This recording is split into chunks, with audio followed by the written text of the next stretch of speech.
Students, सबसे पहले हम ये देख लेते हैं हमने अपने पिछले लेक्चर में क्या पढ़ा था। हमने सिग्निफिकेंस पढ़ी थी माइटोसिस की और एरर्स पढ़े थे। सिग्निफिकेंस में हमारे पास सबसे पहली सिग्निफिकेंस यही थी, मेंटेनेंस ऑफ क्रोमोसोम्स। इसमें हमने सारा कुछ देखा कि मतलब जो एक से हमारी बॉडी में इतने ज़्यादा होते हैं सेल्स और उनकी डिवीजन होती है और इस तरह वो सेल 2 से 4, 4 से 8, 8 से 16 और 16 से 32 में तकसीम हो जाते हैं। और इन क्रोमोसोम्स की कंपोजिशन भी सेम होती है जैसे पेरेंट्स की होती है। फिर हमने सेल रिप्लेसमेंट के बारे में पढ़ा। इसमें भी हमने देखा स्टारफिश और लिजर्ड की एग्जाम्पल को। उसके बाद हमने ग्रोथ और डेवलपमेंट को डिस्कस किया था। ग्रोथ और डेवलपमेंट के बाद हमने रिप्रोडक्शन को पढ़ा कि कैसे मतलब ये सेक्सुअल रिप्रोडक्शन होती है। इसमें हमने सेक्सुअल रिप्रोडक्शन में भी आपको बताया था। फिर इनमें एग्जांपल दी थी हाइड्रा वेजिटेटिव प्रोपागेशन की। एंड पे हमने एरर्स इन माइटोसिस डिस्कस किए थे, जिनमें हमारे पास सेल्स तो होते हैं लेकिन जब वही सेल एबनॉर्मली मल्टीप्लाई करते हैं तो वो कैंसरस सेल्स बन जाते हैं और बॉडी में फैलने का बायस बनते हैं। इनकी दो टाइप्स होती हैं, मैलिग्नेंट ट्यूमर और benign tumour. Malignant tumour localise होते हैं और मैलिग्नेंट ट्यूमर बॉडी में फैलने का बायस बनता है, जबकि बेनाइन ट्यूमर बॉडी में फैलते नहीं हैं, ये लोकलाइज होते हैं। कैंसर सेल के फैलने को हमने देखा कि क्या कहते हैं, मेटास्टेसिस। आज का हमारा लेक्चर है मियोसिस का। पहले तो हम इसका इंट्रोडक्शन ही देखेंगे और इसकी डेफिनेशन देखेंगे। डेफिनेशन की तरफ मूव करते हैं। क्या लिखा हुआ है?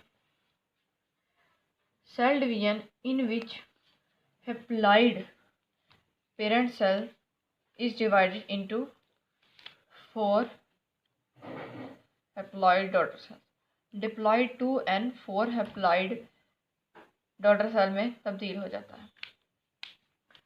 डिप्लॉइड मतलब ज़्यादा सेल्स सिंगल होके एक एक में तब्दील होने का बायस बनते हैं।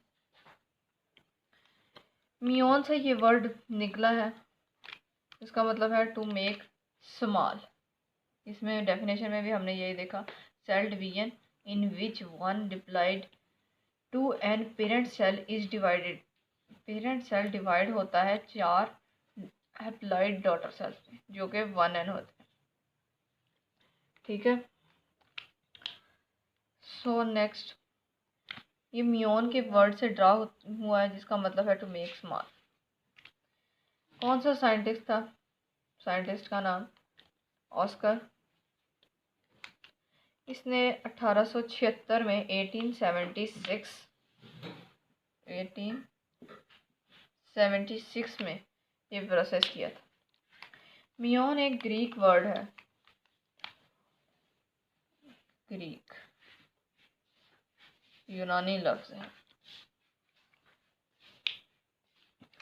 फिर आगे देख लेते हैं ये कहाँ कहाँ पाया जाता है, अक्रेंस इसकी क्या है। जर्म लाइन सेल्स यानी गैमेट्स, जर्म लाइन सेल यानी गैमेट्स में पाया जाता है। फिर हम आगे इसकी फेजेस को डिस्कस करते हैं। एक है हमारे पास मियोसिस 1 और दूसरी है मियोसिस 2। मियोसिस 1 में जैसे हमने माइटोसिस में सारा सिस्टम पढ़ा था, इस मियोसिस 1 में कैरियोकाइनेसिस भी होगी और साइटोकाइनेसिस भी होगी। कैरियोकाइनेसिस में हमने देखा इसमें क्या होता है, इसमें न्यूक्लियस की डिवीजन होती है, बार बार हमने यही बताया।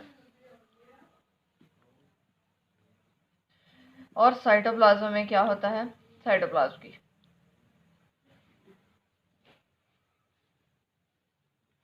ठीक है। और माइटोसिस में हमने यही पढ़ा कि एंड में न्यूक्लियस डिवाइड होता होता 2 सेल्स बना देता है, टीलोप्लास्ट तक, टीलोफेज तक। साइटोकाइनेसिस में हमने देखा एनिमल्स में एक में क्लीवेज फरो हो रही थी, एक में फ्रेगमोप्लास्ट के जरिए, एक सेल हमारे पास 2 में। और साइटोप्लाज्म में क्या होता है, साइटोप्लाज्म की।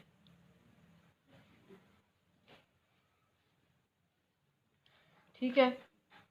और माइटोसिस में हमने यही पढ़ा कि एंड में न्यूक्लियस डिवाइड होता होता 2 सेल्स बना देता है, टीलोप्लास्ट तक, टीलोफेज तक।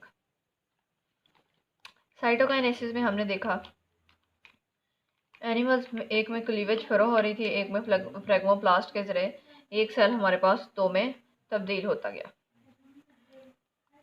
आज है नेक्स्ट डिस्कस करेंगे हम कैरियोकाइनेसिस। कैरियोकाइनेसिस में हम पहले इसकी फेजेस को डिस्कस कर लेते हैं, कौन कौन सी फेजेस हैं, और इनको ऐसे ही हमने पढ़ना है।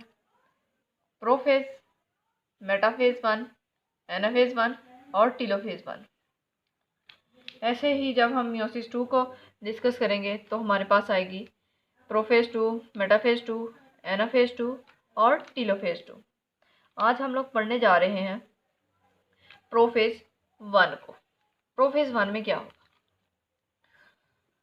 हमने जैसा कि माइटोसिस में पढ़ा इसमें भी सेम वही होगा। हमने पढ़ा न्यूक्लियर इन्वेल्प जो होती है डिसपियर हो जाती है। न्यूक्लियर इन्वेल्प क्या थी, सेल के गिर्द जो हिफाजती दीवार होती है वो डिसअपियर हो जाती है और न्यूक्लियस डिसअपियर हो जाता है, सेंट्रियोल्स डुप्लीकेट हो जाते हैं, 1 से 2 बन जाते हैं हमारे पास। नेक्स्ट है हमारे पास chromosomal changes.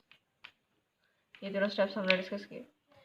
Nuclear envelope disappear हो जाती है, ये हमने माइटोसिस में भी पढ़ा। न्यूक्लियस डिसअपियर हो जाता है, सेंट्रियोल डुप्लीकेट हो जाता है। नेक्स्ट है हमारे पास क्रोमोसोमल चेंजेस। मेन डिफरेंस है ये बिटवीन माइटोसिस और मियोसिस। मेन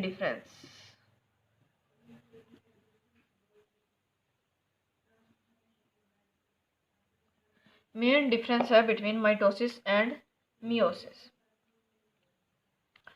इसमें कौन कौन सी क्रोमोसोमल चेंजेस आती हैं वो हम लोग डिस्कस करते हैं। पहली है क्रोमेटिन टू क्रोमोसोम, मतलब क्रोमेटिन से क्रोमोसोम्स बनते हैं। प्रोफेज 1 से पहले ये इंटरफेज में क्रोमेटिन की शक्ल लूज थ्रेड की फॉर्म में मौजूद होते हैं।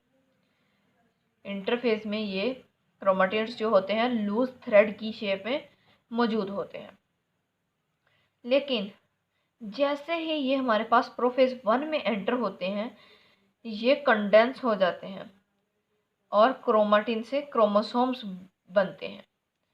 कंडेंस होकर क्रोमेटिन से क्रोमोसोम्स बना देते हैं। नेक्स्ट है हमारे पास साइनेप्सिस। क्या होगी साइनेप्सिस,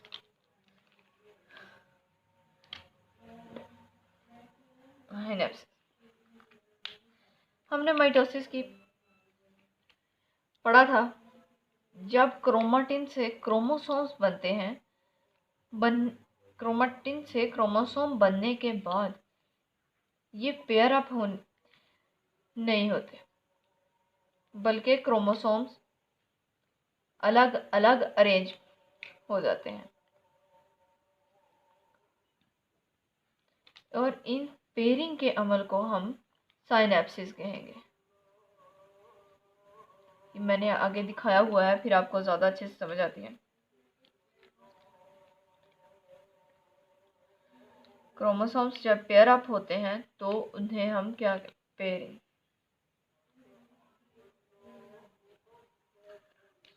पेयरिंग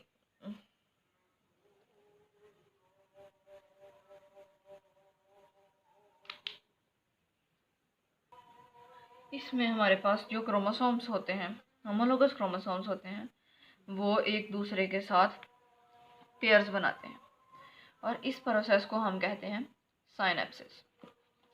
ठीक है, नेक्स्ट है हमारे पास along their length these points of attachment is called chiasmata। Proper definition इसकी ये होगी, two non sister chromatids of homologous chromosome join each other at certain point.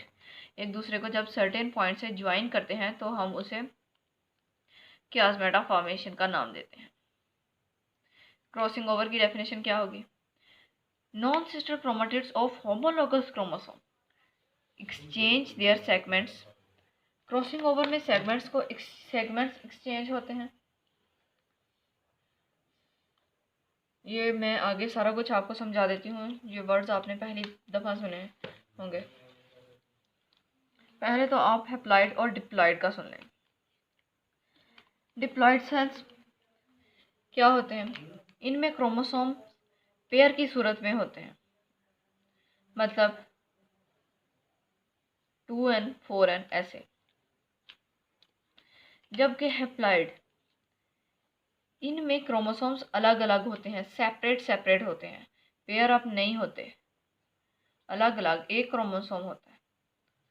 2n में तो हमारे पास 2 क्रोमोसोम्स इकट्ठे होंगे, लेकिन इसमें ऐसा नहीं होगा। फिर आगे हमारे पास कंसेप्ट्स हैं, जैसे टर्म सिस्टर क्रोमेटिड्स कौन से होंगे, ये दोनों आपस में सिस्टर क्रोमेटिड हैं। ठीक है, और जब हम एक इसमें से और एक इसमें से उठाएंगे तो ये दोनों आपस में नॉन सिस्टर क्रोमेटिड्स हो जाएंगे। ये मैंने आगे शो करवाया हुआ है। अगर हम एक इसमें से ले रहे हैं और एक इधर से क्रोमोसोम ले रहे हैं तो ये हमारे पास नॉन सिस्टर क्रोमेटिड्स होंगे, नॉन सिस्टर क्रोमेटिड्स। ठीक है, नेक्स्ट हमारे पास है chiasmata फॉर्मेशन। chiasmata फॉर्मेशन ये शो कर रही है और पेयर अप हो रहे हैं ये आपस में, और इसको हम कहेंगे साइनेप्सिस। और ये क्रोमोसोम क्रॉसिंग ओवर जिसमें एक्सचेंज हो रहे हैं, ये देखें ग्रीन इतना पार्ट मैंने उठा के इधर लगा दिया और इसका इतना पार्ट उठाकर इधर लगा लिया, और इसको हम कहेंगे क्रॉसिंग ओवर।